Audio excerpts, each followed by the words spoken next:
স্মরণকালের ভয়াবহ বন্যায় ১২ জেলায় মানবিক বিপর্যয়। উজান থেকে নেমে আসা পাহাড়ি ঢল আর ভারী বৃষ্টিতে বন্যা হয়েছে দেশের ১২টি জেলায়। ভারী বৃষ্টিপাত ও প্রবল স্রোতের কারণে বন্যার পানিতে ডুবে, পাহাড় ধসে ও বিদ্যুৎস্পৃষ্ট হয়ে গত সোমবার থেকে বৃহস্পতিবার পর্যন্ত ১৩ জন মারা গেছেন। নিখোঁজ রয়েছেন আরও ২ জন। গত বুধবার থেকে ফেনীসহ ৮ জেলায় হঠাৎ বন্যা দেখা দেয়। তবে তার কয়েকদিন আগে থেকেই ভারী বৃষ্টি হচ্ছে অনেক জেলায়। এরপর বাঁধ ভেঙে ও বাঁধ উপচে বৃহস্পতিবার আরও ৪ জেলার অনেক জায়গা তলিয়ে যায়। বন্যাকবলিত জেলাগুলো হল ফেনী, কুমিল্লা, কক্সবাজার, লক্ষ্মীপুর, নোয়াখালী, চট্টগ্রাম, ব্রাহ্মণবাড়িয়া, খাগড়াছড়ি, রাঙামাটি, সিলেট, হবিগঞ্জ ও মৌলভীবাজার। এর মধ্যে ফেনীর অবস্থা ভয়াবহ। প্রতিনিধিদের পাঠানো খবর। কক্সবাজারের ৩ জনের মৃত্যু হয়েছে। নিখোঁজ রয়েছেন ২ জন।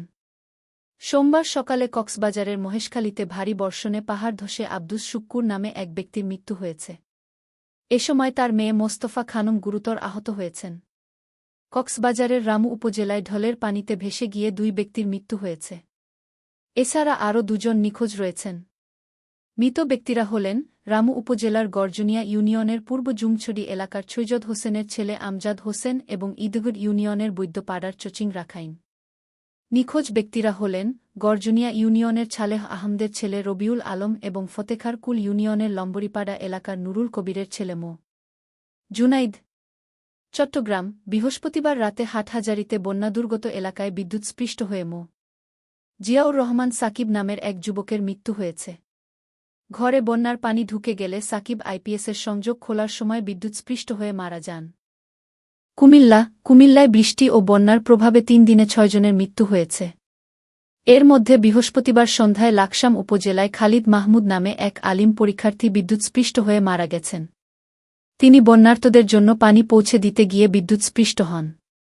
একই দিন বিকেলে বন্যার পানিতে ভেসে গিয়ে লাকসাম উপজেলার একটি শিশুর মৃত্যু হয়েছে।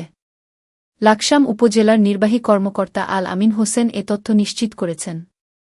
সোমবার বিকেলে কুমিল্লা নগরীর সালাউদ্দিন মোড়ে ওই আইনজীবী বিদ্যুৎস্পৃষ্ট হন। অন্তঃসত্ত্বা স্ত্রীকে একটি ডায়াগনস্টিক সেন্টারে রেখে বের হলে বৃষ্টির পানিতে পড়ে থাকা বৈদ্যুতিক তারে জড়িয়ে যান তিনি।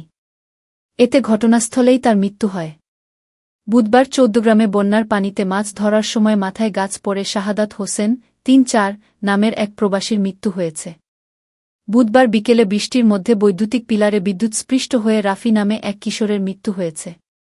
বুধবার মধ্যরাতে মাছ ধরতে গিয়ে স্থানীয় একটি ব্রিজের নিচে তলিয়ে যান কেরামত আলী। কিছুক্ষণ পর ঘটনাস্থলের কাছেই তার মরদেহ ভেসে ওঠে। বৃহস্পতিবার কুমিল্লায় আরও একজন মারা গেছেন। তবে তার নাম এখনও জানা যায়নি। নোয়াখালী, বুধবার নোয়াখালীর সেনবাগ উপজেলায় বন্যার পানি ঘরে ঢুকে আইপিএস নষ্ট হওয়ায় সেটি মেরামত করতে গিয়ে বিদ্যুৎস্পৃষ্ট হয়ে কাকন কর্মকার নামে এক যুবকের মৃত্যু হয়েছে। রাঙামাটির নানিয়ারচর উপজেলায় চেঙ্গি নদীতে ডুবে শ্রেষ্ঠ চাকমা নামের এক শিশুর মৃত্যু হয়েছে। বৃহস্পতিবার বিকেলে উপজেলার বুড়িঘাট ইউনিয়নের কুকুরমারা এলাকায় এ দুর্ঘটনা ঘটে।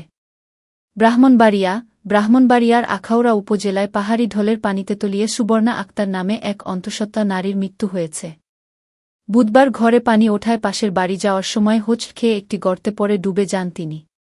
পরে স্থানীয় লোকজন তাকে মুমূর্ষু অবস্থায় উদ্ধার করে হাসপাতালে নিলে চিকিৎসক তাকে মৃত ঘোষণা করেন।